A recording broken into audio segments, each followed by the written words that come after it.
Udah boleh bangun. Oh, udah boleh ya. Oke, sip. Yuk kita mulai semuanya. Ini ada teman-teman sudah banyak yang pada masuk.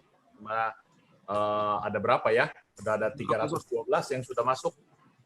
Nah, dokter, ini saya sebelum memulai acara ini, mungkin saya ingin tanya dulu nih dok. Dokter dulu sekolah di Belgia, bagian apa sih, ambil jurusan apa dok? Maksudnya spesialis apa dok yang diambil di Belgia dok? Iya. Jadi sebetulnya saya ini dokter spesialis ilmu kedokteran fisik dan rehabilitasi, ya. Jadi dulu namanya spesialis rehabilitasi medik, ya. Terus tapi subspesialis saya adalah bidang muskuloskeletal. Muskuloskeletal itu otot tulang sendi. Terus bidang cedera olahraga dan bidang regeneratif medicine, ya. Sekarang ada namanya regeneratif medicine, ya. Jadi sebetulnya subspesialis saya adalah bidang otot tulang sendi, ya, itu, ya. Dan bidang regeneratif medicine itu yang saya lakukan sekarang termasuk juga penggunaan stem cell, penggunaan produk-produk dari dalam tubuh kita yang digunakan untuk menyembuhkan suatu penyakit, ya. Kira-kira Jadi seperti dokter itu. sering melakukan suntik stem cell dok ya untuk pasien dokter ya? Ya. Nah ini teman-teman sungguh menarik ya siang hari ini karena dokter Arif ini memang dokter yang sudah terbiasa dengan melakukan suntik stem cell dan ternyata dokter Arif menemukan satu produk yang luar biasa yaitu untuk terapi stem cell, ya begitu dok kurang lebih ya? Iya, betul. Dengan lebih jelasnya sebaiknya mendingan dokter langsung saja deh yang menjelaskan. Oke dokter, silakan. Selamat siang dok. Ya, selamat siang. Oke, selamat siang teman-teman sekalian. Terima kasih buat kesempatannya, ya. Pada hari ini saya ingin sedikit sharing ya, sebetulnya sharing yang sesuai dengan bidang saya yaitu tentang penyakit otot, tulang dan sendi, dan penyakit yang paling sering ya dijumpai di masyarakat, ya. Apa itu? Yaitu penyakit nyeri sendi, ya. Sekalian pasti tahu ya penyakit nyeri sendi itu seperti apa ya. Jadi penyakit nyeri sendi itu banyak sekali ya, orang pegel-pegel ya, kemudian sendi-sendinya ngilu. Nah, itu sebenarnya penyakit apa ya. Jadi hari ini saya akan men-sharingkan tentang serba-serbi tentang penyakit rematik dan penanganannya ya. Jadi karena banyak orang yang belum mengerti apa sebetulnya penyakit rematik itu ya. Apakah penyakit rematik itu karena mandi air dingin ya, apakah karena hal-hal mitos-mitos yang lain, nanti saya akan jelaskan pada kesempatan kali ini ya. Sebenarnya banyak sekali topiknya di bidang saya ini ya. Tapi saya akan menerangkan, men-sharingkan sesuatu yang umum yang kita jumpai sehari-hari ya. Oke, slide berikutnya.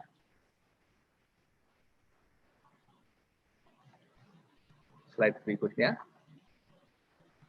Oke, apa itu penyakit rematik? Ya, penyakit rematik itu adalah penyakit yang mengenai sistem muskuloskeletal. Kalau teman-teman sekalian tahu apa muskuloskeletal? Muskuloskeletal itu adalah sistem atau struktur di dalam tubuh kita yang terdiri dari otot, tulang, sendi, dan jaringan lunak sekitar sendi, ya.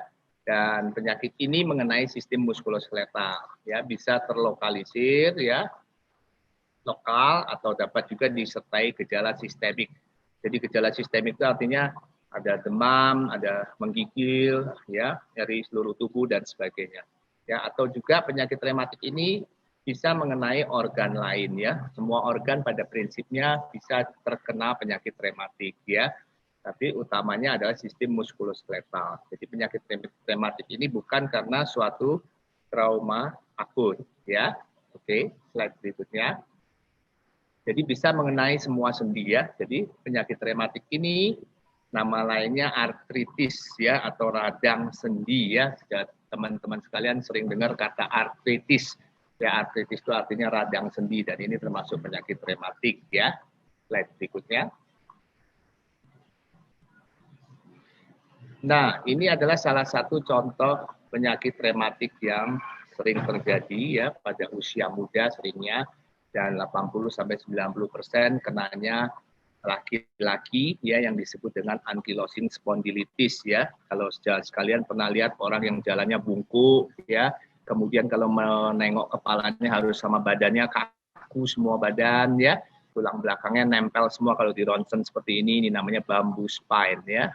Dan jalannya kaku ya, ini jalannya khas untuk penyakit rematik jenis ankylosing spondylitis. Ini kenanya usia muda ya, jadi bahkan anak-anak pun bisa terkena ini ya, usia di 9 tahun pun di bawah 10 tahun bisa terkena penyakit ini, namanya juvenile ankylosing spondylitis. Nah, varian dari penyakit rematik ini bisa kena juga ke mata ya, matanya merah terus, bisa juga kena ke kulit ya, merah-merah namanya psoriasis. Bisa juga kena ke usus ya, jadi diare terus, diare kronik ya. Bisa juga kena ke sendi-sendi perifer ya, tapi utamanya adalah sendi aksial. Sendi aksial itu adalah sendi penopang berat badan, yaitu tulang belakang ya. Seringnya keluhannya anak muda ini sakit pinggang nggak sembuh-sembuh, ke dokter berkali-kali, berobat ke dokter keliling-keliling, dibilang oh ini otot, ini cuma otot, ini cuma otot, padahal ternyata penyakit rematik ya. Jadi ini seringkali misdiagnosis ya. Jadi karena seringnya kenanya usia muda ya. Ini juga bisa kena ke kaki, ke tangan ya, tapi utamanya adalah dimulai dari tulang belakang. Ya, slide berikutnya. Nah, ini contohnya lagi ya, salah satu varian dari penyakit rematik tadi ya. Ini bisa kena ke kulit ya, seperti kulit dan pembuluh darah seperti ini ya. Nah, psoriasis ini yang tadi ya, merah-merah, ini juga salah satu varian dari penyakit rematik yang mengenai kulit ya. Slide berikutnya.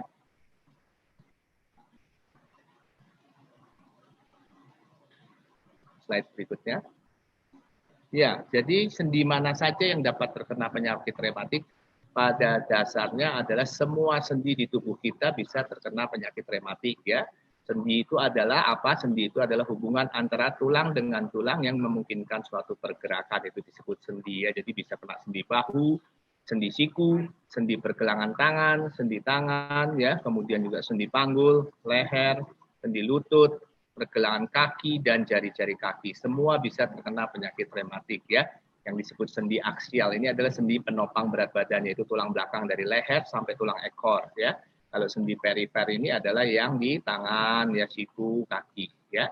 Nah, ini yang tadi saya bilang ya, penyakit ankylosing spondylitis ya. Ini posturnya khas ya, kenanya usia muda, laki-laki biasanya ya posturnya bungkuk begini ya. Kalau nengok kepalanya harus sama badannya ya. Kalau kita ronsen ini sudah nyatu semua tulang belakangnya, namanya bambu spine ya. Slide berikutnya. Ya, next. Slide berikut.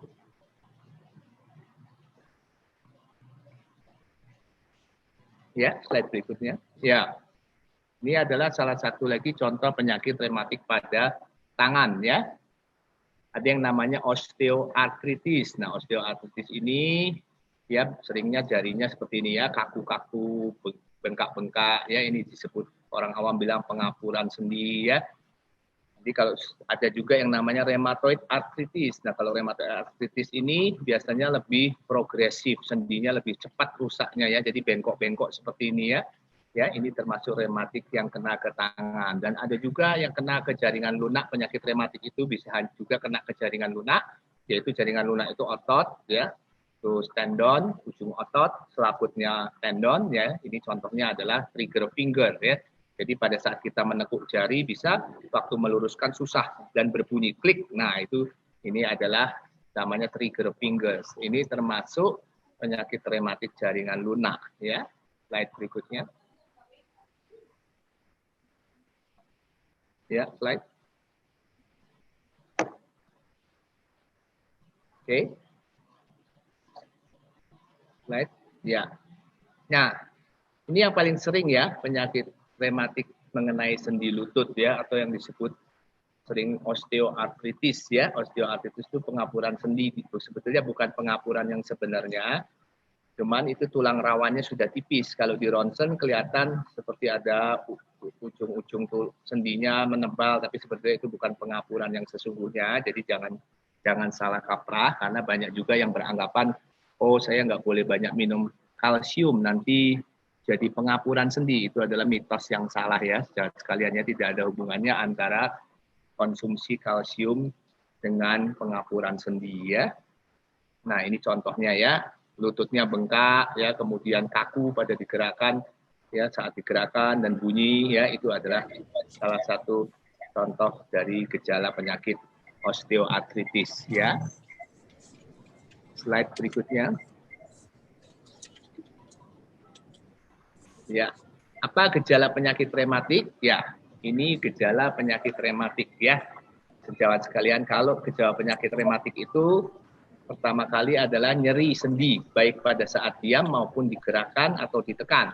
Kemudian bengkak, kemerahan, ya, teraba hangat kadang-kadang, terus kaku pagi hari. Nah, kaku pagi hari kalau sebelum bangun tidur, sebelum digerak-gerakkan kaku, ya. Kalau sudah semakin parah, terjadi gangguan bentuk sendi atau deformitas, ya, sendinya bengkok-bengkok, lututnya bengkok, ya. Inilah gejala penyakit rematik, ya. Bengkak, nyeri sendi, kemerahan, ya, kadang-kadang panas kalau diraba, kemudian kaku pada pagi hari. Ini salah satu gejala-gejala penyakit rematik yang harus kita perhatikan. Ya, nanti pertanyaan-pertanyaannya akan saya jawab satu-satu ya. Slide berikutnya. Nah, apa saja yang termasuk penyakit rematik? Ya, penyakit rematik itu secara garis besar bisa dibagi menjadi penyakit rematik inflamasi dan non-inflamasi ya, berdasarkan prosesnya. Inflamasi itu artinya peradangan ya. Ada penyakit rematik yang disertai peradangan hebat, ada juga yang peradangannya tidak terlalu hebat. Kalau berdasarkan struktur tubuh yang terkena, ada yang rematik yang kenanya di sendi artikuler dan periartikuler, yaitu kena ke jaringan lunak tadi ya, jaringan lunak sekitar sendi. Kemudian berdasarkan waktu timbulnya ada akut dan kronis. Kalau akut itu biasanya sampai 2 minggu ya. Kalau lebih dari 2 minggu kita bilang kronis ya. Kemudian berdasarkan jumlah sendi yang terkena ada mono, oligo, dan poliartritis. Semakin banyak sendinya yang terkena itu namanya poliartritis. Ya, next slide berikutnya. Ya. Nah, jadi ini penyakit rematik inflamasi ya, penyakit rematik yang disertai peradangan. Biasanya ada gejala sistemik seperti yang tadi saya bilang. Jadi ada demam, terus kaku pagi hari, kaku-kaku sendinya biasanya lebih dari 1 jam, ada penurunan berat badan, ya, ada kelemahan, bengkak, kemerahan, teraba hangat pada persendian, ya, nyeri sendinya tidak hanya pada saat digerakkan, tapi pada saat diam pun nyeri, berdenyut, ya, ini termasuk penyakit rematik inflamasi. Dan kalau kita cek darahnya, laju endap darahnya meningkat, ya, CRP-nya meningkat, ya, kadang-kadang. Nah, kemudian pemeriksaan penyakit rematik inflamasi ini dari darah ada yang diperiksa, ya. Salah satu contohnya adalah pemeriksaan rheumatoid factor. Kalau ini positif, berarti ini jenis penyakit rematik inflamasinya adalah rheumatoid arthritis, ya. Ini yang paling sering, ya. Jadi ini gejala penyakit rematik inflamasi. Kalau penyakit rematik inflamasi biasanya disertai dengan gejala sistemik, ya. Ada sedikit demam-demam, gitu ya. Kemudian kaku pagi harinya lebih dari 1 jam, ya. Nah, ini adalah penyakit rematik inflamasi, ya. Slide berikutnya. Oke, nah ini penyakit rematik inflamasi ini banyak sebabnya ya, yang menyebabkannya pencetusnya. Tapi sebenarnya penyakit rematik itu merupakan penyakit genetik ya, tapi dia bisa kambuh, dia bisa dicetuskan oleh bakteri, bisa oleh virus, bisa atau jamur ya. Contohnya kalau kita kena cikungunya ya, cikungunya itu kan virus, kena demam berdarah, semua badan kita linu-linu ya. Jadi memang penyakit rematik ini bisa dicetuskan oleh adanya infeksi bakteri, virus, jamur, atau penyakit rematik ini ada karena adanya suatu kristal pada persendian ya. Ini contohnya asam urat ya. Juga penyakit rematik autoimun ya. Jadi sebenarnya penyakit rematik itu juga termasuk penyakit autoimun ya, di mana antibodi kita salah mengenali ya. Jadi tidak bisa mengenali mana lawan, mana teman sendiri. Jadi badan kita yang dirusak ya. Jadi penyakit rematik ini termasuk penyakit autoimun ya, penyakit genetik. Ya, penyakit rematik autoimun ini contohnya lupus ya, sering dengar ya sejawat sekalian ya. Rheumatoid arthritis, jadi penyakit rematik inflamasi ini adalah kebanyakan merupakan penyakit rematik inflamasi autoimun ya, ini genetik sifatnya ya. Slide berikutnya. Nah, Penyakit rematik yang kedua adalah yang non-inflamasi. Kalau non-inflamasi itu biasanya tidak disertai gejala sistemik. Jadi nggak ada demam, nggak ada penurunan berat badan, ya. Kemudian juga hasil-hasil laboratorium darahnya tidak menunjukkan adanya peradangan akut, ya. Itu penyakit rematik non-inflamasi, ya. Ini bisa terjadi pada sendi, pada jaringan lunak juga bisa, ya. Biasanya pemeriksaan darahnya normal, ya. Ini contohnya fibromialgia, nyeri-nyeri otot, ya. Ada titik-titiknya nyeri khusus di otot-otot tertentu, ya. Kemudian nyeri bahu, bahunya tidak bisa digerakkan ke segala arah, namanya frozen shoulder, ya. Atau osteoporosis, ini juga termasuk jenis penyakit rematik non-inflamasi, ya. Yang dari Jogja nggak ada ya? Slide berikutnya. Nggak ingat. Oke, suaranya kurang keras ya? Yang yang apa tuh yang sama Cici Ya. itu loh. Ada Ya udah nggak ingat, makan sekali doang. Ya, slide berikutnya. Ada orang yang presentasi juga tadi. Ya, jadi kita penyakit rematik non-inflamasi ini contohnya seperti ini ya, tadi saya bilang. Ya, bisa kena ke jaringan lunak, nyeri di tumit ya misalnya. Terus tadi slide sebelumnya, sorry. Ini ya? Slide sebelumnya. Ya. Halo. Ya.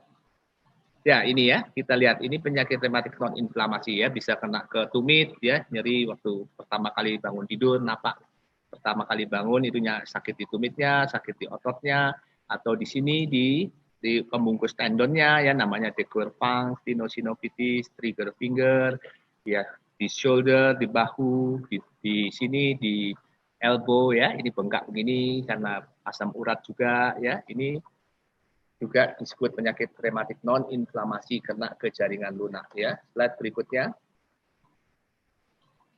Ya, nah berdasarkan jenis sendi yang terkena, ada penyakit rematiknya tadi berdasarkan struktur yang terkena, ada yang artikuler. Artikuler itu bisa kena ke sendi, sendi itu adalah hubungan antara tulang dengan tulang. Bisa kena di kapsulnya pembungkus sendi, bisa kena juga di pembungkus otot, tendon, ligamen ya dan sebagainya. Itu penyakit rematik yang mengenai persendian atau yang periartikuler ya, yang tadi bisa kena di tendon, ligamen, tulang dan sebagainya. Kalau di sendi artikuler, kalau di otot, di tendon, ligamen namanya periartikuler ya. Slide berikutnya.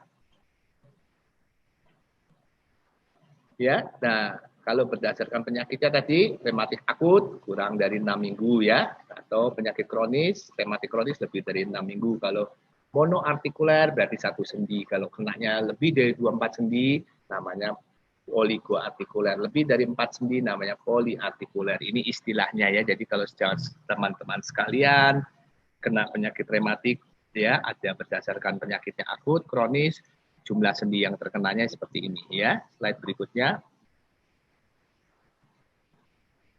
Ya, apakah penyakit rematik hanya diderita oleh orang tua dan wanita? Nah, ini yang tadi saya sudah sebutkan di awal ya. Jadi penyakit rematik itu tidak hanya mengenai orang tua ya. Jadi sekalian bilang kamu masih muda kok sudah kena penyakit rematik gitu ya, teman-teman sekalian ya. Banyak kan yang bilang kamu masih muda kok bisa kena penyakit rematik. Penyakit rematik itu bisa diderita oleh siapa saja segala umur ya. Bisa dari usia 8 tahun pun bisa ya. Jadi tidak melulu punya orang tua ya. Dan penyakit ini juga tidak hanya wanita, pria pun bisa menderita penyakit ini ya. Oke, slide berikutnya. Ya. Siapa yang menangani penyakit rematik tadi? Sekilas saya dilihat ada pertanyaan, katanya saya trigger finger dibilang oleh dokter saraf apa ya, katanya penyakitnya ini ditangani oleh dokter saraf atau apa, saya kurang tahu, tadi pertanyaannya kurang jelas ya, tapi pada intinya siapa yang bisa menangani penyakit rematik? Sebetulnya ada 3 dokter ya, yaitu dokter spesialis ilmu kedokteran fisik dan rehabilitasi ya, seperti saya ini ya. Nanti penanganannya bisa menggunakan tindakan-tindakan menggunakan alat, fisioterapi dan sebagainya dan latihan ya. Dan dokter ilmu penyakit dalam subbagian reumatologi namanya SPPD KR ya, spesialis penyakit dalam konsultan reumatologi. Biasanya nanti untuk obat-obatannya akan diberikan oleh dokter penyakit dalam ya, obat-obatannya, dan jika rematik itu memiliki resiko efek samping atau sudah ada efek samping, biasanya nanti dokter penyakit dalam subbagian reumatologi yang akan memberikan obatnya. Ya, kita bekerja secara tim ya. Nah, kalau sudah rematik yaitu menyebabkan kelainan tulang, deformitas ataupun tulangnya sudah berubah bentuk, biasanya membutuhkan tindakan operasi. Nah, nanti yang melakukan operasi adalah spesialis bedah ortopedi atau bedah tulang ya. Jadi kalau boleh saya bilang penyakit rematik itu bukan dokter saraf yang menangani ya. Dokter saraf itu menanganinya yang masalah saraf. Ya, bukan berarti semua nyeri perginya ke dokter saraf ya. Maaf saja ya, memang sekarang ada bagian nyeri, subspesialis nyeri, tapi untuk nyeri kan tidak semuanya berdasar karena sarafnya ya. Jadi kalau penyakit rematik ya bukan dokter saraf yang menangani ya, karena dokter saraf menangani nyeri bukan khusus nyeri rematik sebetulnya ya. Tapi kalau misalnya ada teman-teman yang berobat ke dokter saraf ya silakan saja ya. Tapi kalau secara seharusnya memang yang menangani penyakit rematik ini adalah seperti dokternya ada 3 ini yang kita bekerja secara tim ya. Slide berikutnya. Ya, bagaimana sekarang penanganan penyakit rematik? Pada intinya ada 3 ya, pengobatan secara farmakologis yaitu menggunakan obat-obatan ya. Kemudian non farmakologis itu menggunakan terapi fisioterapi, alat bantu jalan dan sebagainya, dan tindakan bedah kalau sudah terjadi kecacatan atau perubahan bentuk sendi ya.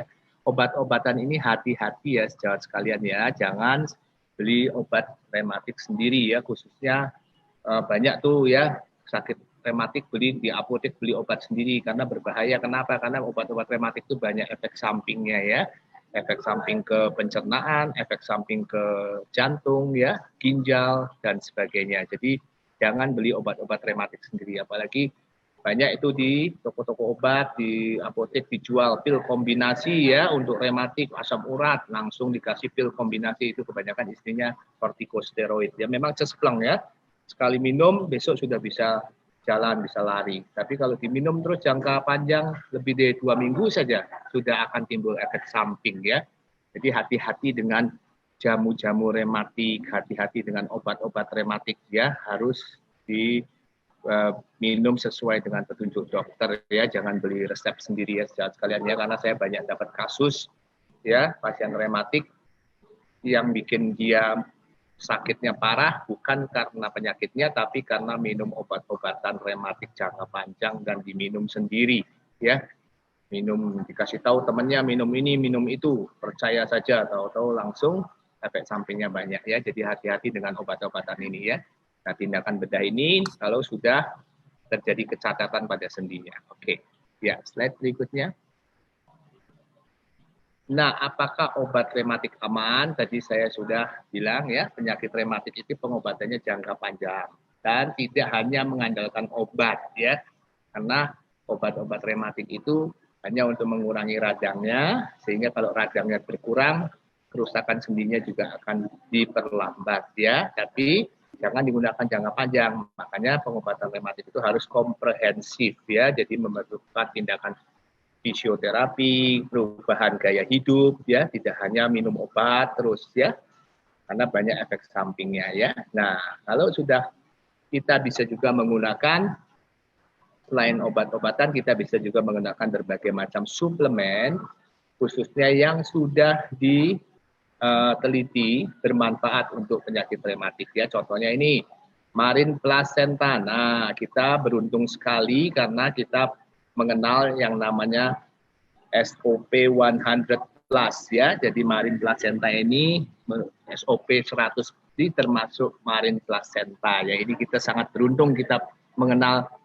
suplemen Marin Placenta ini karena ini sangat bermanfaat untuk penyakit artritis atau penyakit rematik ya. Kenapa Marin Placenta sangat bermanfaat? Nanti saya akan jelaskan ya. Kemudian juga suplemen yang lain yang sudah diteliti ya. Slide berikutnya. Nah, ini kandungan di dalam Marin Placenta ya. Marin Placenta ini di dalam salmon ovary peptide ini kita melihat dia mengandung asam hyaluronat. Asam hyaluronat ini sebagai pelumas sendi ya. Dan juga mengandung kondroitin. Kondroitin ini juga untuk pembentukan tulang rawan sendi ya. Mengandung berbagai macam protein atau asam amino esensial ya. Asam amino esensial ini diperlukan untuk proses regenerasi ya, dan juga mengandung kolagen ya untuk elastisitas sendi ya, mengandung elastin dan mengandung asam nukleat ya. Jadi kalau kita lihat SOP 100 ini, salmon ovary peptide ini kandungannya sudah sangat lengkap untuk membantu meregenerasi sendi ya, dan membantu mengurangi penyakit rematik ya. Kita bisa lihat di sini kandungannya sangat bermanfaat ya. Slide berikutnya. Ya, apa penyakit rematik dapat sembuh? Ya, jadi kita harus tahu dulu ya teman-teman ya, kalau di dunia kedokteran itu selalu yang ditanyakan oleh pasien, dok, apakah saya bisa sembuh penyakit saya ya? Jadi sebelumnya kita belajar dulu kriteria sembuh ya. Kriteria sembuh di dalam dunia kedokteran penyakit apapun cuma ada 3 kriteria. Kriteria yang pertama adalah sembuh dalam artian bahwa sumber penyakitnya sudah tidak ada lagi di tubuh kita, yaitu yang mungkin teman-teman sekalian harapkan ya. Itu sembuh yang dimana kriteria sembuh yang pertama ini adalah sumber penyakitnya tidak ada lagi di tubuh kita. Contohnya kita kena infeksi saluran nafas, penyebabnya bakteri, dikasih antibiotik, bakterinya mati, ya sudah selesai ya, penyakitnya tidak akan ada di tubuh kita lagi. Itu kriteria sembuh yang pertama. Kriteria sembuh yang kedua adalah namanya remisi ya. Remisi itu artinya apa? Remisi itu artinya adalah penyakitnya tetap ada di dalam badan kita, tapi kita bikin supaya penyakit itu tidur ya, tidak merusak, tidak menimbulkan komplikasi ya. Jadi itu namanya remisi. Biasanya kriteria remisi ini untuk penyakit-penyakit yang bersifat genetik ya, termasuk penyakit autoimun ya. Kemudian contohnya lagi alergi, misalnya asma ya, pada saat asmanya kambuh, sesak napas ya, tapi masa sesak napasnya tidak kita obati tujuannya supaya remisi, jadi tidak menyebabkan komplikasi penyakitnya tersebut. Tapi masih ada asmanya itu, jadi suatu saat bisa kambuh lagi. Nah, ini adalah kriteria sembuh yang kedua, namanya remisi. Kriteria sembuh yang ketiga dalam dunia kedokteran namanya paliatif. Ya, paliatif itu adalah untuk penyakit-penyakit stadium akhir yang sudah tidak bisa diapa-apakan lagi. Contohnya kanker stadium akhir, ya, HIV stadium akhir, ya, di mana pasien tersebut sudah tidak bisa diapa-apakan lagi. Tapi sebagai dokter kita tetap harus memberikan pengobatan, tujuannya adalah untuk meringankan penderitaan pasien, sehingga pasien bisa benar-benar rest in peace, ya, bisa meninggal tanpa penderitaan. Nah, itu adalah definisi dari sembuh secara paliatif, ya. Jadi sekalian ada 3 ya kriteria sembuh, ya. Sembuh yang pertama, penyakitnya tidak ada di dalam tubuh kita lagi. Yang kedua adalah remisi, penyakitnya tetap ada tapi dibuat tidak aktif, ya, tidak berusak, tidak berkomplikasi. Dan yang ketiga adalah paliatif, di mana penyakitnya sudah tidak bisa diapa-apakan, tapi kita tetap mengobati pasien tersebut dengan tujuan memperbaiki kualitas hidup dan pasien tersebut bisa meninggal tanpa penderitaan, ya. Nah, kriteria penyakit rematik ini, tujuan pengobatan penyakit rematik ini adalah remisi. Bagaimana sih kriteria remisi itu? Penyakit rematik itu dibilang sembuh dalam tanda kutip, ya, sembuhnya artinya remisi. Pertama, tidak ada nyeri lagi, kaku sendinya tidak ada. Kemudian pada saat aktivitas sehari-hari tidak terganggu, tidak lekas capai. Nah, ini sudah termasuk kriteria remisi. Penyakit rematiknya sudah remisi, ya. Kalau hasil pemeriksaan darahnya apa? Cuma 2 yang kita lihat secara sederhana. Laju endap darahnya, LED-nya kurang dari 10 mm per jam, HSCRP-nya kurang dari 0,200 mg/sen. Nah, ini berarti kalau sudah tercapai ini, penyakit rematiknya sudah remisi atau sudah boleh dibilang sudah tidak aktif, ya. Slide berikutnya. Iya, komplikasi rematik, penyakit rematik yang tidak diobati dengan benar apa? Komplikasinya tentunya adalah akan menimbulkan kecacatan, ya, tulangnya akan berubah bentuk, lihat kakinya akan menjadi bengkok, ya, O atau X, ya, tangannya akan menjadi bengkok-bengkok juga, ya. Kemudian karena sudah timbul kecacatan, akibatnya apa? Terjadi gangguan aktivitas sehari-hari, jalan susah, ya, mau pakai baju susah, mau ngancingin baju susah, mau makan sendiri susah, akibatnya terjadi gangguan aktivitas sehari-hari. Apa yang terjadi kalau sudah terjadi gangguan aktivitas sehari-hari? Yang tadinya bisa keluar-keluar, ya, bisa jalan-jalan, jadi akhirnya tidak bisa, harus kursi roda. Lama-lama akan depresi, ya, karena tidak bisa beraktivitas dengan normal, ya. Kemudian kalau sudah kronis, ya sudah tidak bisa disembuhkan lagi atau mencapai remisi, ya. Kemudian bahkan bisa nimbul kematian kalau penyakit rematik itu mengenai organ lain, ya. Seperti yang tadi saya bicarakan di awal, ada beberapa penyakit rematik yang bisa mengenai organ lain, ya. Slide berikutnya. Apa hubungan penyakit rematik dengan makanan yang kita makan, ya kan? Ini sering sekali kan? Banyak yang bilang, dok, apakah ada hubungannya dengan makanan, dok? Karena kalau kita rematik nggak boleh makan apa saja, ya. Tidak ada hubungannya secara langsung antara makanan yang kita makan dengan penyakit rematik, kecuali untuk jenis rematik yang disebut gouty arthritis atau penyakit rematik inflamasi karena asam urat yang tinggi. Nah, ini tentunya kita tidak boleh makan makanan yang mengandung kandungan urin atau asam urat yang bisa menimbulkan asam urat yang tinggi, ya. Jadi secara langsung tidak ada hubungannya antara penyakit rematik dengan makanan yang kita makan, ya. Slide berikutnya. Nah, pantangannya apa? Pantangannya tentunya adalah, ya, kita harus gaya hidupnya harus baik, ya, tidur cukup, hindari stres, kemudian obat yang dilarang diminum tadi, ya, saya sudah jelaskan, ya, hati-hati obat-obat rematik ini, terutama kortikosteroid, ya, memang cespleng, tapi kalau jangka panjang nanti banyak efek sampingnya, ya. Jangan minum jamu-jamuan yang tidak jelas, ya, karena itu sebagian besar dalamnya mengandung kortikosteroid, ya. Kalau diminum memang cespleng, tapi lama-lama nanti banyak efek sampingnya. Yang paling sering terlihat mukanya jadi bengkak, ya, moon face, ya, jadi gemuk, ya. Dulu kortikosteroid ini mungkin berapa puluh tahun yang lalu sering digunakan sebagai vitamin buat gemukin badan atau naikin berat badan, ya. Padahal itu yang berat badannya yang naik isinya air semua, ya, bukan lemak, ya. Jadi berbahaya itu kortikosteroid ini, ya. Hati-hati teman-teman sekalian, ya. Slide berikutnya.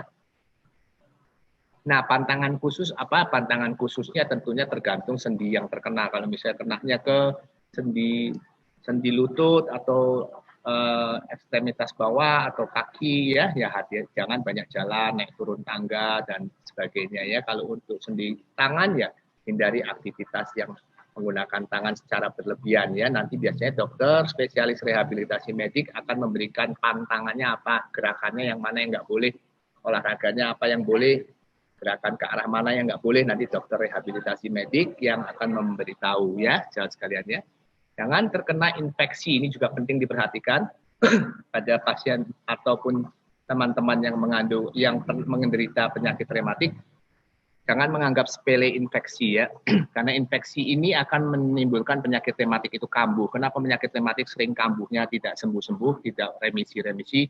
Biasanya karena ada infeksi, ya, infeksi yang tidak terlihat, seringnya di gigi, ya. Jadi gigi ini banyak sekali, ya, diabaikan. Kalau belum sakit gigi, belum bengkak, baru ke dokter gigi, ya. Nah, ini hati-hati, ya, karena gigi ini ada sisa akar, ada lubang sedikit, itu bisa mencetuskan kambuhnya penyakit rematik. Kenapa? Karena penyakit rematik seperti tadi saya bilang adalah penyakit autoimun. Autoimun itu antibodinya ngawur, ya, antibodinya tidak bisa mengenal mana kawan, mana lawan. Jadi ketika ada infeksi, ketika ada stres berlebihan, antibodi kita harusnya muncul melawan musuh kita, atau pada saat stres antibodi kita muncul untuk melindungi tubuh kita. Tapi pada pasien atau pada penderita penyakit autoimun dengan gangguan genetik, autoimun di mana antibodinya ngaco, maka stres dan infeksi ini malah akan menyebabkan penyakitnya kambuh, ya. Jadi hati-hati, ya, infeksi di gigi. Kalau pada wanita infeksi saluran kencing, ya, ini sering menyebabkan penyakitnya kambuh, ya. Banyak sekali itu saya dapat pasien, ya, lututnya tiba-tiba bengkak, ya, ada cairan di dalam sendi lututnya, setelah diperiksa air kencingnya ternyata ada infeksi, ya. Kita perbaiki infeksi saluran kencingnya, maka penyakit rematiknya pun akan remisi, ya. Jadi ini yang harus diperhatikan. Ya, berikutnya. Terima kasih, ya. Ya, jadi mungkin ada pertanyaan dari teman-teman sekalian yang kurang jelas yang mana? Ya, teman-teman, sesi pertanyaan akan dibuka. Ya. Nah, ini tunggu deh, ada yang nanya nih. Dok, Ya. hal umum. Dokter Arif prakteknya di mana ya agar bisa konsultasi lebih baik? Ya, jadi saya prakteknya di Bandung dan di Jakarta. Ya, kalau di Bandung di Jalan Otista nomor 311. Saya praktek dari hari Senin sampai hari Jumat. Ya, jam 8 pagi sampai jam 2 siang dan jam 5 sore sampai jam 8 malam. Kalau di Jakarta saya praktek Jumat sore dan Sabtu, Sabtu mulai pagi sampai sore di Moi Kelapa Gading ya, klinik Flex Free namanya. Ya. Oke, teman-teman, nanti alamatnya prakteknya Dr. Arif saya juga sharein ya ke teman-teman ya. Ya. Nah, Dok, ada yang nanya. Ya. Sebelum nanti banyak pertanyaan, saya mau tanya duluan. Ya, Kalau silakan. untuk HNP M4 NN5 bisa sembuh total nggak? Katanya kambuhan ya. Benar Ya, atau? jadi untuk HNP L4, L5, HNP itu adalah bantalan di tulang belakangnya menonjol sehingga menekan ke saraf tulang belakang. Nah, itu ada derajatnya penonjolan bantalan tersebut, ya. Apakah hanya menonjol sedikit ataukah sudah pecah bantalannya itu, ya, ataukah sudah pecah dan isinya sudah keluar menekan saraf. Jadi ada derajatnya. Kalau cuma menonjol sedikit, ya, bantalannya itu kita bisa perbaiki. Tapi untuk kasus HNP, ya, orang bilang saraf kejepit, ya, itu secara awam, karena bantalannya nonjol, dia nekan ke saraf tulang belakang. Nah, itu tidak bisa hanya diobati dengan obat karena itu faktor mekanik ya. Jadi harus dibarengi dengan tindakan fisioterapi. Kita di bidang rehabilitasi medik ada alat khusus ya. Alat namanya spinal decompression. Jadi untuk menarik yang kejepitnya saja ya, bukan seperti traksi di rumah sakit ditarik seluruh badannya. Kita punya alat khusus namanya spinal decompression. Jadi cuma narik yang kejepitnya saja.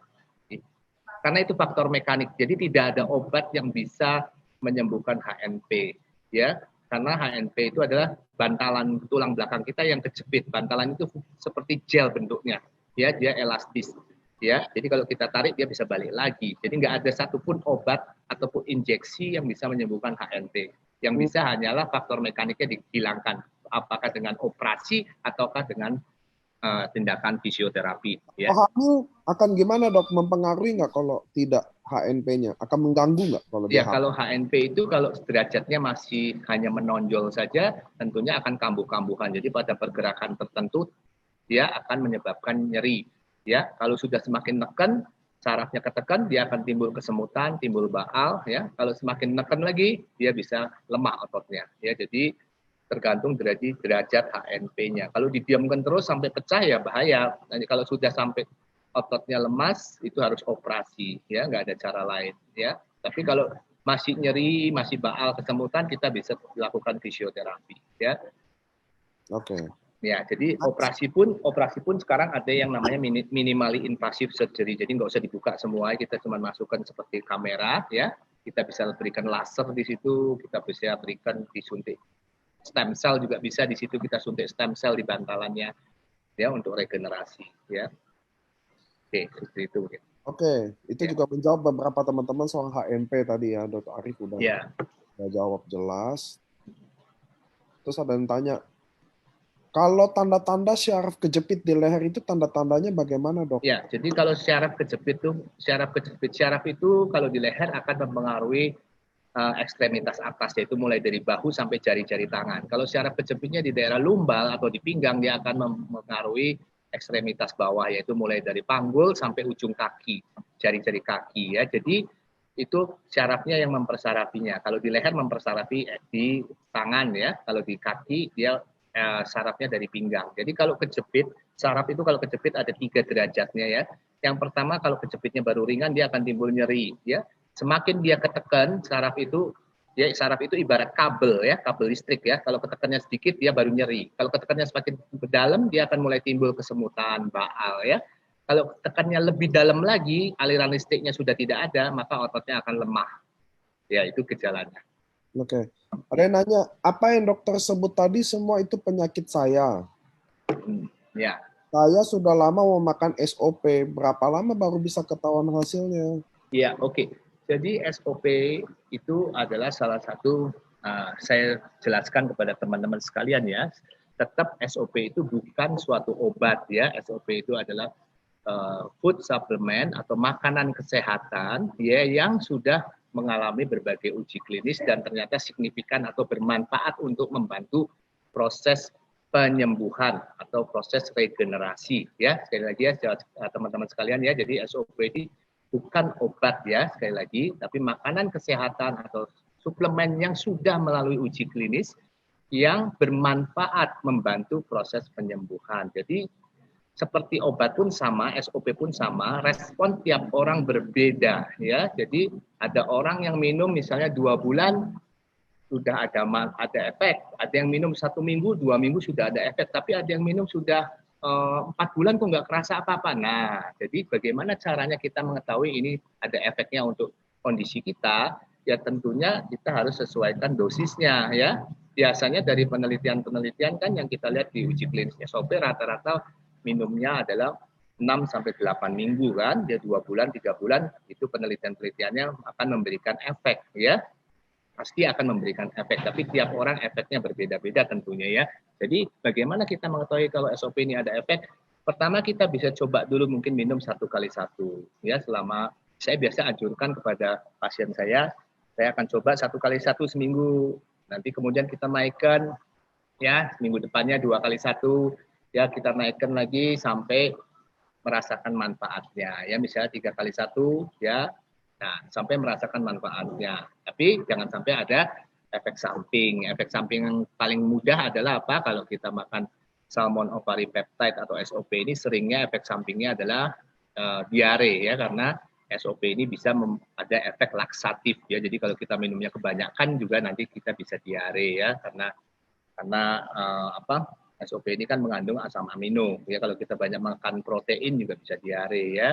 Kadang-kadang malah kalau dosisnya kebanyakan ada yang jadi bisul ya, yang jadi sariawan ya. Jadi kita sesuaikan dosisnya individual sifatnya. Kita coba ya sampai merasakan manfaatnya ya. Kalau misalnya sudah enak ya kita bisa turunkan dosisnya ya.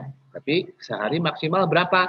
Ya saya selalu bilang ke pasien saya sehari cukup 3 kali atau maksimal 5 kali ya, 5 saset maksudnya ya, tergantung penyakitnya dan responnya ya, mungkin seperti itu ya. Dok, apakah ankylosing spondylosis bisa dibantu dengan minum SOP 100? Ya, jadi seperti tadi saya bilang bahwa penyakit rematik itu ya yang mengenai sendi akan merusak sendi ya. Nah, merusak sendi itu apa yang terjadi, kerusakannya tulang rawannya rusak ya. Jadi tulang rawannya rusak akhirnya pelumas sendinya berkurang, sendinya akan menjadi kaku ya, kemudian ada peradangan di sana. Nah, itu bisa dibantu dengan SOP 100 karena seperti tadi kita lihat bahwa SOP 100 itu kandungannya banyak sekali yang baik untuk sendi ya. Jadi misalnya tadi mengandung asam hyaluronat, mengandung kondroitin, mengandung kolagen, ya mengandung asam amino esensial itu di dalam SOP itu semuanya bermanfaat untuk persendian ya. Jadi semua penyakit rematik sangat bermanfaat jika kita berikan SOP 100 ya. Karena dia membantu untuk regenerasi atau penyembuhan dari sendi ya. Karena pada ankylosing spondylitis itu kan kaku ya, pelumasnya berkurang ya, kita bisa berikan SOP 100. Beberapa pasien saya juga saya berikan ankylosing spondylitis, saya berikan SOP 100 dengan dosis 2 kali 2 saset dan setelah minum 1 bulan hasilnya sangat baik, kaku pagi harinya menghilang ya. Oke, lanjut. Ya. Saya sedang mengkonsumsi obat dari dokter imunologi. Ya. Gangguan autoimun yang menyerang sendi pada jari dan lutut. Ya. Mohon saran untuk minum SOP dan unsurnya. Selain itu ada tumor pada tiroid saya. Terima kasih sarannya, Dok. Oke.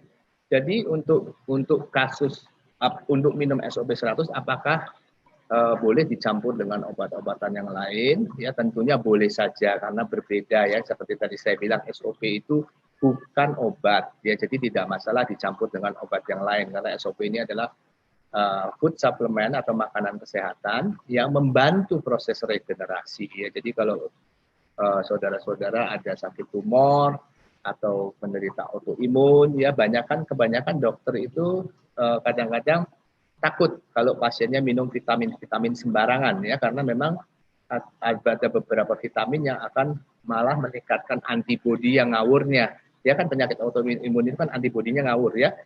Ya obatnya banyak vitamin yang bersifat sebagai imunomodulator. Jadi imunitasnya atau antibodinya justru dinaikkan. Nah, itu yang berbahaya ya. Tapi kalau SOP 100 ini tidak bersifat imunomodulator ya. SOP 100 ini tidak menaikkan antibodi ya. Jadi tidak berbahaya untuk penyakit autoimun. Karena menurut saya SOP 100 ini kandungan utamanya adalah asam amino esensial ya. Asam amino esensial itu adalah protein ya yang tidak bisa diproduksi oleh tubuh kita. Jadi harus didapatkan dari luar, dari makanan. Ya, jadi tidak masalah kita minum SOP 100 untuk pasien-pasien autoimun maupun pasien-pasien tumor ya, karena dia tidak akan mempengaruhi tumornya maupun autoimunnya. Mungkin seperti itu. Oke, tunggu. Ada yang sharing screen terus. Oke. Ya. Sore dok, saya ingin bertanya. Ibu saya usia 56 tahun. Nyeri sendi lutut kanan. Sejak 3 tahun terakhir. Namun, 6 bulan terakhir nyeri semakin memberat. Ya. Sekitar 3 bulan yang lalu, ibu saya berobat ke dokter.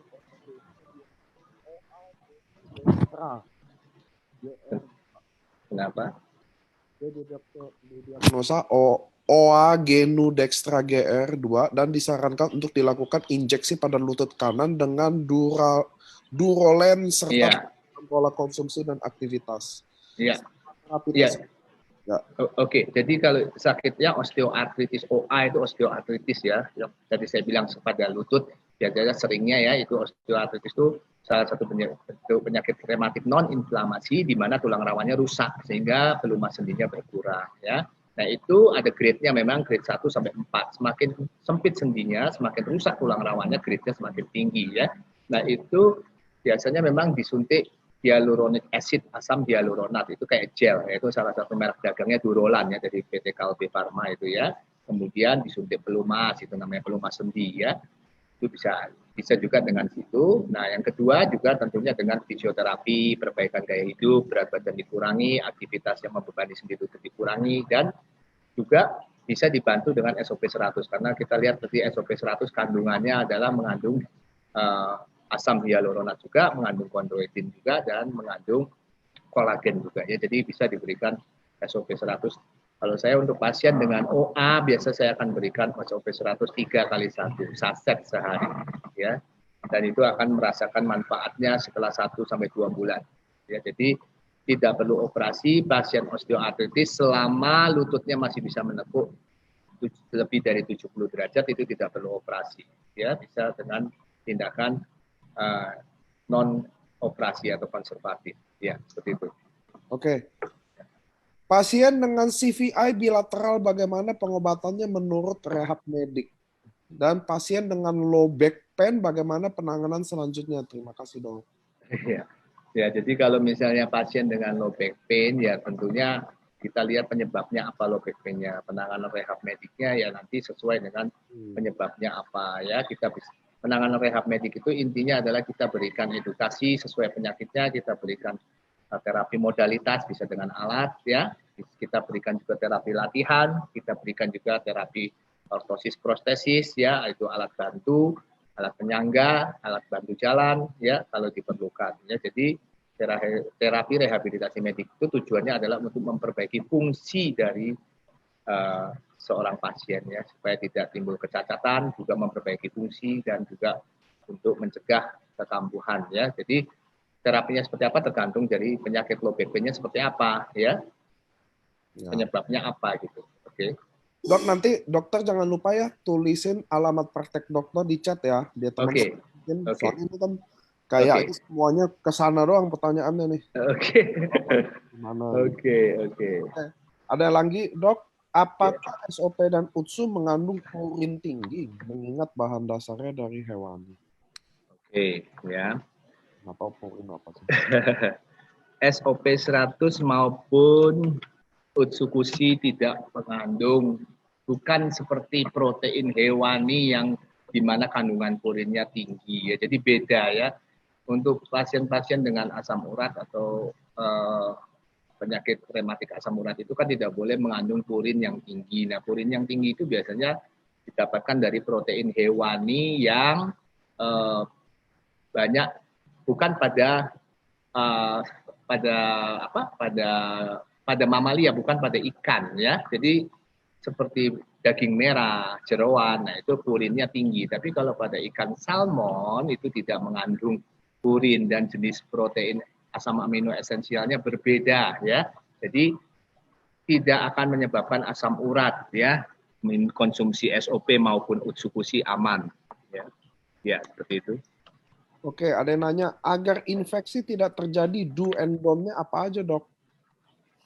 Agar infeksi tidak terjadi ya tentunya kita harus seperti situasi kondisi seperti sekarang ini ya, COVID-19 ini ya, kita harus menjadi new normal ya. Jadi kita harus gaya hidupnya harus sehat ya, harus jaga kebersihan ya, tidur cukup, hindari stres ya, seperti itu. Ya. Oke. Ada juga yang nanya nih, Dok, selain tempat praktek dokter yang di Jakarta di Bandung, nanti tolong di-chat juga sama dokter biar orang jelas alamatnya. Apakah dokter juga membuka konsultasi via online karena orang nggak di Jakarta dan Bandung? Ya, boleh saja nanti bisa. Kita sebenarnya saya di klinik Flex Free di Jakarta kita sediakan fasilitas online, tapi mungkin belum berjalan, sedang akan dibuat. Tapi bisa nanti bisa dengan WA saya juga boleh. Ya, nanti saya kasih alamat WA dokter teman-teman di grup chat. Ya. Juga nanti dokter bantu chat alamatnya, jadi tenang aja teman-teman. Iya. Dokter mau tanya, untuk nyeri sendi biasanya di lutut kebanyak terjadi di usia di atas 60, apalagi wanita. Konsumsi apa dan dosisnya berapa? Ya, ya tentunya nyeri lutut itu yang paling banyak adalah penyebabnya osteoartritis kan. Tapi osteoartritis itu atau pengapuran atau tulang rawan yang sempit itu tidak semata-mata yang menyebabkan nyeri adalah sendinya saja. Jadi harus dicek nanti sama dokter bagaimana ligamennya, bagaimana ototnya, yang menyebabkan nyerinya apa ya. Nah itu harus dicek. Jadi kalau dibilang harus konsumsi apa ya, obatnya nanti tergantung, terapinya tergantung penyebab nyerinya mana. Tapi kalau mau konsumsi SOP 100 bisa dicoba dengan minum 3 kali 1 ya sehari ya. Lengan bahu sakit, bagaimana membedakan apakah frozen shoulder atau rematik, Dok? Ya kan tadi saya bilang bahwa frozen shoulder itu kalau dibilang termasuk penyakit rematik jaringan lunak ya. Nah, tapi frozen shoulder atau kaku bahunya itu tidak semata-mata tiba-tiba langsung kaku. Biasanya otot bahu itu ada beberapa. Biasanya diawali dengan otot bahunya radang satu otot atau terjadi sobek, lama-lama kaku ya. Nah, itu harus dilihat. Sekarang kita bisa lakukan pemeriksaan USG untuk otot tulang sendi ya. Jadi saya sudah melakukan pemeriksaan USG untuk otot tulang sendi. USG biasanya kan untuk organ dalam. Sekarang kita bisa lakukan USG untuk otot tulang sendi. Kita bisa lihat kenapa ini frozen shoulder-nya, penyebabnya apa gitu. Ya. Dok, dulu saya hampir setiap 3-6 bulan harus disedot di lutut. Sekarang sudah nggak lagi sejak minum SOP 100. Tapi ada bekas operasinya masih sering radang. Apa tuh pertanyaannya? Bekas operasinya ya. Ya. Nah, mesti dilihat bekas operasinya, operasi apa ini? Apakah diganti tempurungnya, diganti lututnya, atau cuma artroskopi saja, dijahit saja ligamennya? Kita harus lihat operasinya operasi apa. Yang pertama itu.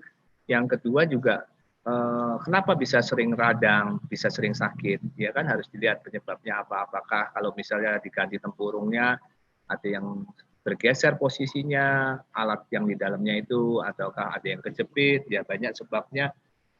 Penyebabnya kalau habis operasi masih nyeri itu banyak penyebabnya, yaitu harus dicek. Nanti bisa dengan pemeriksaan USG juga. Jadi, jadi manifestasi sakit gigi bisa timbul bersamaan dengan keluhan rematik toh. Antiinflamasi kadang bikin abses giginya mengeras. Jadi obat yang pas untuk keluhan gigi dengan rematik apa, Dok?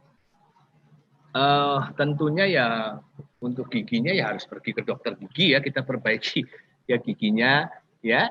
Kemudian untuk penyakitnya rematik sendiri ya penyakit rematiknya sendiri harus kita obati dan lakukan tindakan fisioterapi juga tentunya ya, seperti itu. Oke. Dok, ada lagi? Dok, kalau pengapuran di leher itu rematik bukan? Pengapuran di leher ya termasuk penyakit rematik juga. Ya.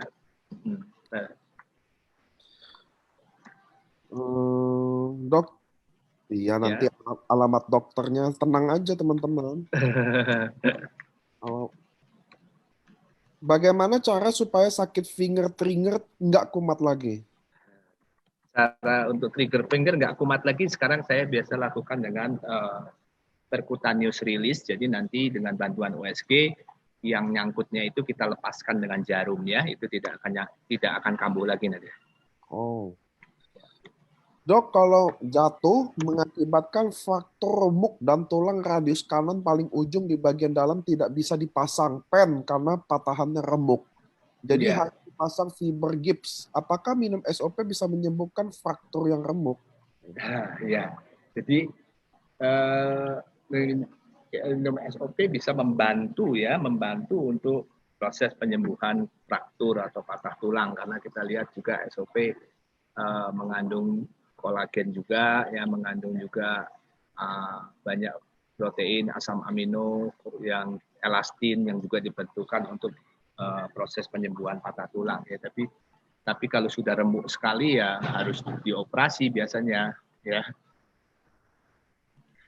Oke, ada pria 74 tahun, 5 tahun yang lalu operasi tulang punggung karena menekan syaraf.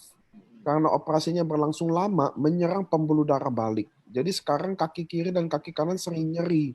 Masih bisa jalan, tapi tidak bisa lama karena nyeri dan kesemutan. Apakah bisa terbantu? Oke, pernah coba sehari 1 saset, tapi tangannya jadi gatal. Tangannya jadi gatal. Iya, jadi sebetulnya SOP kan bagus juga untuk regenerasi saraf ya. Jadi bukan hanya untuk regenerasi sendi, tapi juga untuk regenerasi saraf karena di sana kandungannya seperti yang tadi saya sudah jelaskan. Nah, kalau misalnya minum SOP gatal, ya kita harus cek apakah alergi atau enggak. Karena pada prinsipnya setiap obat ataupun setiap makanan yang kita makan itu bisa menimbulkan alergi. Kalau misalnya minum SOP gatal, ya kita bisa coba berikutnya gimana, makin gatal enggak. Kalau makin gatal ya kita berarti enggak cocok alergi, kita jangan teruskan. Ya. Teman-teman, ini biar saya sekarang susah sortir pertanyaan ini karena teman-teman soalnya nanya soal HNP tadi. Saraf kejepit udah dijawab ya teman-teman ya. Memang ada terapinya, nggak bisa Anda konsumsi SOP aja untuk terapinya aja. Jadi teman-teman jangan nanya saraf kejepit terus, soalnya pasti jawabannya nanti sama. Jadi saya lagi milah-milah pertanyaannya biar nggak muter-muter itu aja ya. Jadi saya intinya pokoknya kalau saraf kejepit tidak hanya mengandalkan obat, tidak bisa hanya dengan obat, tidak akan menyembuhkan obat untuk saraf kejepit. Karena saraf kejepit itu faktor mekanik. Jadi yang bisa hanya satu dengan operasi atau dengan tindakan fisioterapi. Ya. Nah, Dok, kalau ligamen putus, apakah bisa terbantu dengan SOP? Kalau ligamen putusnya apa? Putus total, putus sebagian, atau putus rambutnya saja. Nah, itu nanti mesti dicek dengan USG maupun MRI kalau memang mau. Nah, itu kalau putus total ya tidak bisa dengan SOP, kita harus operasi. Ya. Jadi, tapi untuk konsumsi SOP, boleh dicoba karena untuk pemulihan nanti setelah operasi juga dengan SOP lukanya akan lebih cepat sembuh, regenerasinya juga akan lebih cepat ya. Tapi bukan berarti ligamen yang putus pakai SOP dan nyambung lagi, tidak akan ya. Teman-teman harus diperhatikan itu ya. Terus ototnya sobek pakai SOP langsung nyambung lagi, tidak mungkin ya. Jadi SOP untuk membantu proses regenerasi atau penyembuhannya. Ya, kalau misalnya saya biasa lakukan kalau ototnya sobek, saya suntik stem cell atau ditambal lubangnya itu ya dengan stem cell atau dengan PRP atau dengan gel ya, gel khusus. Nah, ya itu namanya biological scaffold ya. Nah, boleh dikombinasi dengan SOP untuk membantu proses regenerasinya, untuk vitaminnya maksudnya ya supaya sembuhnya cepat. Tapi bukan berarti ototnya sobek, ligamennya sobek, minum SOP diharapkan nyambung lagi. Itu tidak akan ya. Jadi teman-teman jangan salah informasi, ya nanti kecewa kalau enggak ya, kok saya sudah minum 5 bulan ligamennya enggak nyambung-nyambung, saya udah minum SOP 50 dus kok enggak nyambung-nyambung, gitu ya. Jadi itu mungkin seperti itu ya. Untuk penderita tumor, apa aman konsumsi SOP? Apa sel tumor tidak tambah ganas kalau minum SOP, dok? Ya, jadi seperti yang tadi saya bilang, setahu saya tadi bahwa kandungan SOP itu adalah bukan bersifat imunomodulator karena dia kandungannya lebih banyak protein atau asam amino esensial ya, jadi tidak akan mengganggu dari tumornya sendiri ya, tapi dia memberikan vitamin pada tubuh tapi tidak akan mengaktifasi sel-sel kankernya ya, tapi setahu saya seperti itu ya. Mungkin sebaiknya kalau mau konsumsi SOP 100 ada tumor ya bisa juga dikonsultasikan ke dokter yang merawatnya ya, supaya dokternya tahu kandungannya apa, ini boleh nggak ini kandungan seperti ini ya, tapi pada prinsipnya setahu saya itu tidak akan mengganggu ya. Oke. Thank you for your sharing, Dr. Arif dari Dr. Farida. Apakah di tempat praktek dokter ada alat USG untuk radang sendi? Ya, di praktek saya ada USG ya, sudah USG ada ya. Kemudian kita juga ada ruangan khusus untuk stem cell juga ada ya. Untuk pasien dengan asam urat yang tinggi sebaiknya dosis SOP 100 berapa? Apakah perlu ditambahkan utsukushi juga? Ya, jadi untuk pasien asam urat tinggi seperti yang tadi saya bilang, asam urat itu kan mengenainya adalah persendian ya. Jadi saya pikir dengan SOP saja cukup. Nah, dosisnya berapa sangat individual. Bisa dicoba misalnya 2x1 dulu, bagaimana. Kalau 2x1 setelah 1 minggu, 2 minggu tidak berefek, bisa kita naikkan jadi 3x1 ya. Jadi sangat individual. Kita mesti coba mana yang cocok nih dengan kita ya, yang efeknya ada ya. Kita coba sendiri, kita rasakan sendiri ya. Nah, nanti kita bisa tahu, oh kita minum 3x1 yang cocoknya ya. Tapi apakah perlu ditambah utsukushi? Menurut saya sih tidak perlu, karena utsukushi itu menurut saya fungsinya nanti berbeda ya. Utsukushi itu paten fungsinya juga berbeda. Utsukushi itu lebih untuk misalnya tadi meningkatkan daya tahan tubuh, kemudian untuk penyakit pencernaan ya, kemudian juga untuk hepatitis, penyakit liver dan pencernaan itu lebih cocok dengan utsukushi ya, mungkin seperti itu ya. Dok, untuk radang otot siatik baiknya SOP atau utsu juga, dosisnya SOP berapa banyak? Jadi kalau saya sih, saya memberi untuk pasien-pasien muskuloskeletal, otot tulang sendi dan saraf, saya lebih cenderung memberikan SOP saja, tidak utsukushi ya. Kecuali pasiennya ada komplikasi penyakit dalam yang lain, misalnya pasiennya ada sakit MAH juga ya. Pasiennya ada sakit MAH, ada livernya ada perlemakan, misalnya pencernaannya kurang baik. Nah, biasa saya tambahkan utsukushi juga ya. Nah, dosisnya berapa banyak ya? Tadi sangat individual. Biasanya kalau saya gunakan SOP plus utsukushi, saya akan berikan SOP 2x1, utsukushi 2x1 ya. Apa asam urat dan HNP bisa terapi akupuntur, dok? Terapi akupuntur itu untuk menghilangkan nyerinya bisa, tapi untuk memperbaiki HNP-nya supaya jadi tidak nonjol lagi atau tidak menekan saraf lagi tidak bisa dengan akupuntur ya. Maaf ya dok, apakah Dokter Arif keponakan Bu An Saleh dari Bandung?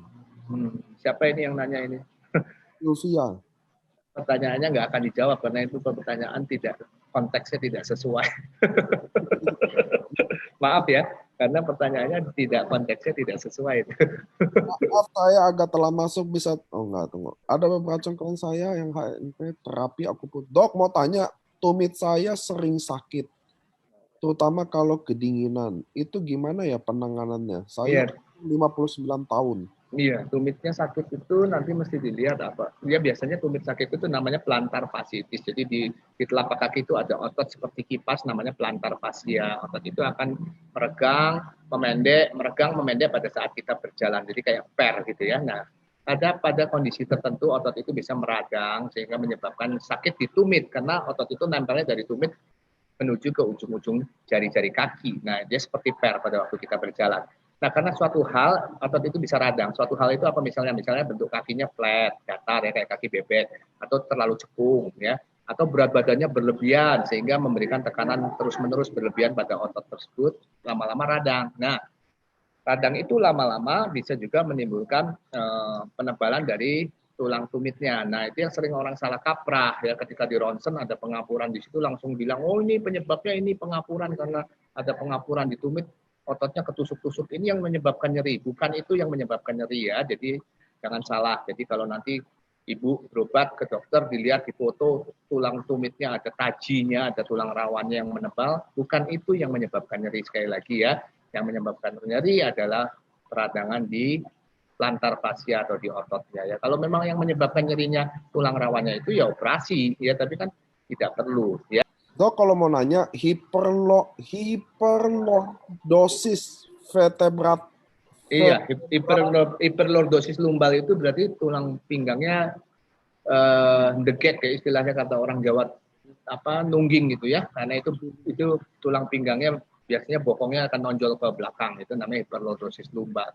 Nah, banyak sebabnya, apakah karena gemuk, otot perutnya kurang kuat ya, jadi hiperlordosis lumbal ya, atau memang bawaannya seperti itu. Jadi nanti itu yang menyebabkan sering sakit pinggang, itu harus diperbaiki dengan terapi, dengan latihan, dengan perbaikan postur ya. Oke, Dok. Ini kayaknya cuma 4 pertanyaan terakhir aja deh. Dok, kaki kanan saya sakit di sebelah kiri, dekat lutut dan menjalar ke belakang sebelah bawah pinggang. Sakit apa ini? Iya, jadi ya itu harus diperiksa ya. Kalau keluhannya sakit kaki menjalar itu, kalau di pinggang bisa dari ototnya saja, bisa dari sendinya, atau bisa dari sarafnya yang kejepit. Tentunya harus diperiksa nantinya.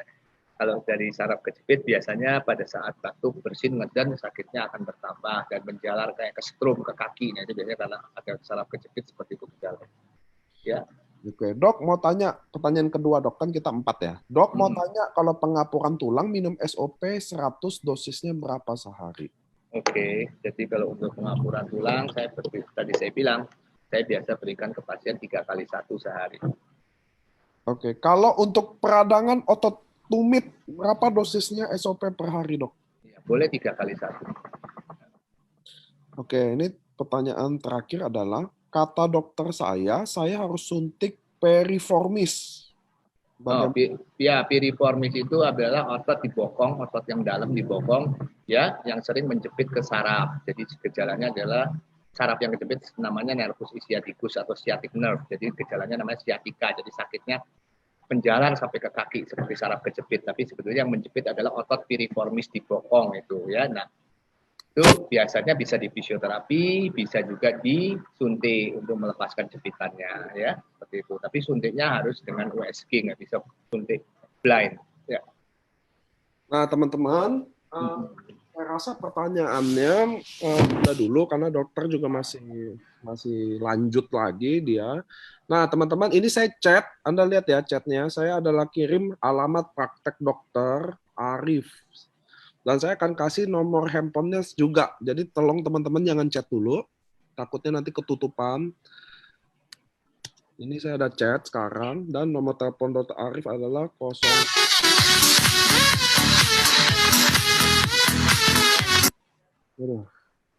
Ada aja orang iseng kayak gini ya.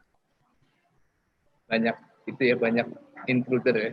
Iya, karena kan Zoom-nya kita open public, Dok. Jadi ada iya.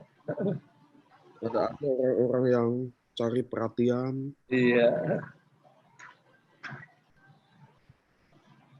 Iklan gitu. Oke, ini teman-teman, nomor handphone Dr. Arif saya udah kasih. Ini nomor telepon Dr. Arif. Dan ini alamat prakteknya saya udah kasih di chat. Kenapa banyak pertanyaan yang belum saya jawab, teman-teman? Nggak saya tanyakan juga, karena Anda cuma nanya kalau ini sakit apa ya, kalau sendi HMP ini gimana ya. Itu nggak bisa dijawab gini karena dokter juga kan nggak lihat hasil Anda ya, teman-teman ya. Dia nggak ngecek Anda juga, jadi pasti jawaban susah. Yeah. Makanya teman-teman harap mohon pengertiannya kenapa saya nggak menanyakan itu. Karena pertanyaannya memang susah dijawab. Karena nanya-nanya, ini peradangan sendi bukan ya? Ini bukannya gitu loh. Jadi saya nggak bisa jawab, kecuali Anda tadi nanya. Nah, soalnya saya juga balapan waktu karena Dr. Arif kan sibuk banget teman-teman. Dia lagi di praktek-prakteknya. Jadi kita waktunya sangat terbatas sama dia. Saya mau bilang kita terima kasih dulu sama semuanya sama Dr. Arif. Hari ini kan dia udah buka sharing. Mudah-mudahan dia bisa ada waktu lagi sharing sama kita ya teman-teman ya. Jadi kita bisa dapat ilmunya. Saya mau bilang pribadi juga mewakili teman-teman, mau manajemen Dr. Arif, saya mau bilang terima kasih atas waktunya, atas kesempatannya untuk sharing ilmu-ilmunya, konsultasi ininya. Ya. Nah, Dok, nanti alamat udah saya tulis, nomor handphone juga ada. Bagi teman-teman yang masih bingung bisa hubungi saya. Nanti saya kasih alamat praktek dokter juga, karena kita dokter banyak banget, Anda bisa konsultasi sama siapa aja. Beliau adalah pakar di sendi, rematik. Oke teman-teman, maaf ya pertanyaannya banyak yang belum bisa dijawab soal kenapa ini sakit sendi, apa adalah pengapuran, karena Anda harus butuh hasil lab dan lain-lain. Oke Dr. Arif, saya mau terima kasih waktunya. Sama-sama, terima kasih. Waktu sela-selanya, yang kesibukannya. Saya juga mau terima kasih ke teman-teman. Mohon maaf nggak bisa maksimum semua pertanyaan karena keterbatasan waktu. Beliau juga masih praktek dan teman-teman juga pertanyaannya lain kali lebih matang. Oke teman-teman semua, terima kasih yang udah datang. Terima kasih Pak Niko. Terima kasih semuanya. See you teman-teman di hari Sabtu kita akan LOP biasa. Terima kasih.